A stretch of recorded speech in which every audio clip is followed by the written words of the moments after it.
বলিউডের জনপ্রিয় অভিনেত্রী রানী মুখার্জি আর ব্রিটিশ প্রধানমন্ত্রী কিয়ের স্টারমার দুটি ভিন্ন জগতের মানুষ, তবু একসঙ্গে দেখা গেল তাদের মুম্বাইয়ের যশরাজ ফিল্মস স্টুডিওতে। কিন্তু কি এমন কারণে ব্রিটিশ প্রধানমন্ত্রী দেখা করলেন বলিউডের এই রানীর সঙ্গে?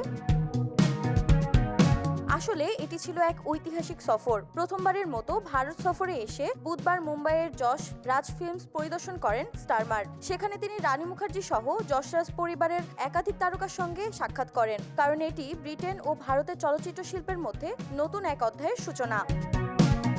এক্সট্রিম মশার কয়েল প্ল্যান্ট ফাইবার দিয়ে তৈরি, ডেঙ্গু চিকুনগুনিয়া বাহি সহ যে কোনো মশার বিরুদ্ধে দেয় এক্সট্রিম সুরক্ষা। ব্রিটিশ প্রধানমন্ত্রী জানান, 2026 সালের শুরুতেই যশরাজ ফিল্মস ব্রিটেনে 3টি নতুন সিনেমার শুটিং শুরু করবে।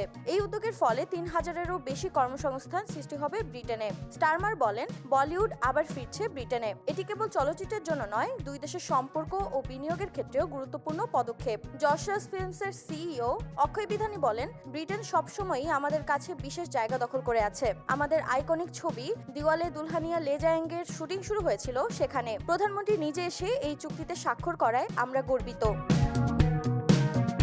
এই সহযোগিতার ফলে ভারত ব্রিটেনের সম্পর্ক কেবল অর্থনৈতিক নয়, সাংস্কৃতিকভাবে আরও মজবুত হবে, এমনটাই মনে করছেন বিশেষজ্ঞরা। দুই দেশের সৃজনশীল বন্ধনে যোগ হবে নতুন রং, নতুন গল্প, আর একসঙ্গে গড়া হবে গ্লোবাল সিনেমার ভবিষ্যৎ।